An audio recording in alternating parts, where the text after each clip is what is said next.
तब तक हमारा समाज नहीं विकास करता।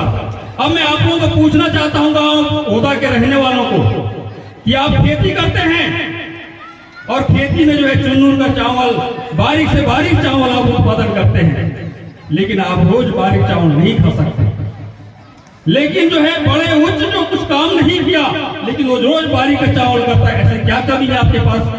आप रोज गाय को बांधते हैं, छोड़ते हैं, दूध दूहते हैं, लेकिन रोज घी नहीं खा सकते। लेकिन जो तथाकथित कुछ लोग कहने वाले हैं वो जो है रोज घी खाते हैं। ये तय करिए आप फल उत्पादन करते हैं लेकिन जो है रोज फल नहीं खा सकते। ये बड़ा हमारे समाज की विडंबना है।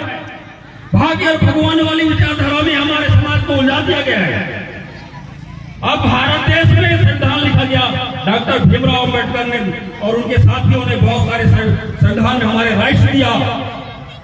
मूल भावनाओं के समता, स्वतंत्रता, बंधुता और न्याय वाली विचारधारा धारण किया। इससे क्या भारत देश में विचारधारा धारण चल रहा है? नहीं चल रहा है। समता, स्वतंत्रता, बंधुता, न्याय वाली विचारधारा भारत देश के अंदर नहीं चल रहा है। अगर ये समता, स्वतंत्रता, बंधुता वाली, न्याय वाली विचारधारा पूरे भारत देश में लागू कर दिया जाए तो भारत देश की तस्वीर और तकदीर बदल जाएगी। तस्वीर और तकदीर बदलने में टाइम नहीं लगेगा। बड़ा सोचने का विषय है कि इस विचारधारा को जो है हमारे देश में लागू नहीं करने दिया जाता। अब सोचिए कि बाबा साहब भीमराव अम्बेडकर ने इतना अथक परिश्रम से 2 साल 11 महीना 18 दिन में संविधान लिखा। 1000 पन्नों में उनके अपने स्वयं के राइटिंग से लिखा गया है। दूसरा 3 प्रतियों में लिखा गया संविधान 1000 पन्नों में। तीसरा प्रति जो है जयपाल सिंह मुंडा जो 5वीं अनुसूची और 6वीं अनुसूची का प्रारूप तैयार किया था। आदिवासी नेता, आदिवासी समाज का, आदिवासी महासभा का जो गठन करने वाले, राजनीतिक चेतना शुरुआत करने वाले, उन्होंने तीसरा प्रति लिखा था जो दिल्ली के सेंट्रल लाइब्रेरी पुस्तकालय में, संग्रहालय में रखा गया है। उनको तीनों प्रतियों को पहला प्रति डॉक्टर भीमराव अम्बेडकर ने लिखा, दूसरा प्रति एक जो है सांसद मुंशी करके उनने लिखा, तीसरा प्रति जो है आपका जयपाल सिंह मुंडा ने लिखा। तो ये 3 प्रति को सुरक्षित रखा गया है। सम्मानित साथियों, मैं आप लोगों को कहना चाहता हूं कि इस देश में आक्रमण और अतिक्रमण और संक्रमण, आक्रमण तो आपको दिखता है कि तलवार लेकर आ रहा है, बंदूक लेकर आ रहा है, तो भाले लेकर आ रहा है, आक्रमण दिखता है आपको, लेकिन अतिक्रमण भी दिखता है, लेकिन आपका संक्रमण नहीं दिखता। इस संक्रमण को पहचानिए आप। संक्रमण आपके समाज में, आपके दिमाग में जो है डाल दिया गया है।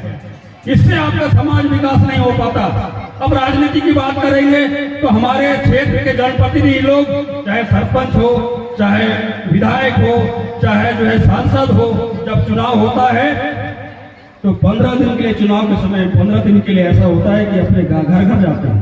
आपको कहना, जनप्रतिनिधि महोदय जी आप बैठे हैं सम्मान्य, इसलिए जो है जब 15 दिन का चुनाव प्रचार होता है, चाहे जिला पंचायत सदस्य हो, जनपद सदस्य हो, चाहे सरपंच हो, चाहे विधायक हो, चाहे सांसद हो, जब चुनाव का प्रचार होता है तो घर घर जाके जो है उसको पूछा जाता है कि आपकी समस्या क्या है, आपकी समस्या हम 15 दिन में हल कर देंगे, हमको वोट दीजिए। ये जो है डिमांड जो है जनता के घर में जाकर किया जाता है।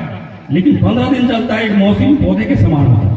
मौसमी पौधे के समान होता है। अगर ये जो है निरंतर 5 साल चले तो क्या भारत देश की तस्वीर तो तकदीर नहीं बदलेगी? सोचने की बात है। 5 साल अगर समस्या हल करने की बात प्रत्येक जनप्रतिनिधि करे तो भारत देश की तस्वीर बदल जाएगी। मैं आप लोगों को कहना चाहता हूँ सम्मानित साथियों, बोलेंगे तो बहुत सारे हैं, तो मैं आप लोगों को कहना चाहता हूँ कि जिस दिन इस समाज, इस देश में अगर जो है ये जो संविधान की विचारधारा हमने बताया और तर्क वितर्क बौद्धिक ज्ञान वाली विचारधारा अगर आप सही ढंग से हम समाज को बढ़ा दिया तो आपके समाज का निरंतर परिवर्तन हो जाएगा। विकास आप सभी क्षेत्र में परिवर्तन हो जाएगा। अभी राहुल जी कह रहे थे कि परिवर्तनशील दुनिया है, परिवर्तनशील दुनिया है। ऐसा नहीं है कि आप जहां जिस स्थिति में हो तो वहीं रहोगे, आपको निरंतर परिवर्तन की ओर आप जाना पड़ेगा। आप जो है 10 साल आपके जीवन का अध्ययन करेंगे तो आप कुछ थे, उम्र में भी आपका कम था, सारे वस्तु परिवर्तनशील है। आप सोचिए अगर ये टेबल को आप बनाया तो 10 साल बाद या 20 साल बाद ये जो मिट्टी बन जाएगा, इसमें घुन लग जाएगा, ये भी परिवर्तन हो जाएगा। इससे 10 साल पहले अगर ये जो टेबल को भी आप देखे होंगे तो ये एक जो है लकड़ी के रूप में रहा होगा। तो सारे वस्तु जो है परिवर्तनशील है। इसलिए आप कभी भी ऐसा ना सोचे कि हमको परिवर्तन नहीं होगा, हमारा विकास नहीं होगा, हमारा जीवन नहीं बदलेगा। ये जरूर बदलेगा, क्योंकि दुनिया ही परिवर्तनशील है और प्रकृति का परिवर्तनशील नियम है।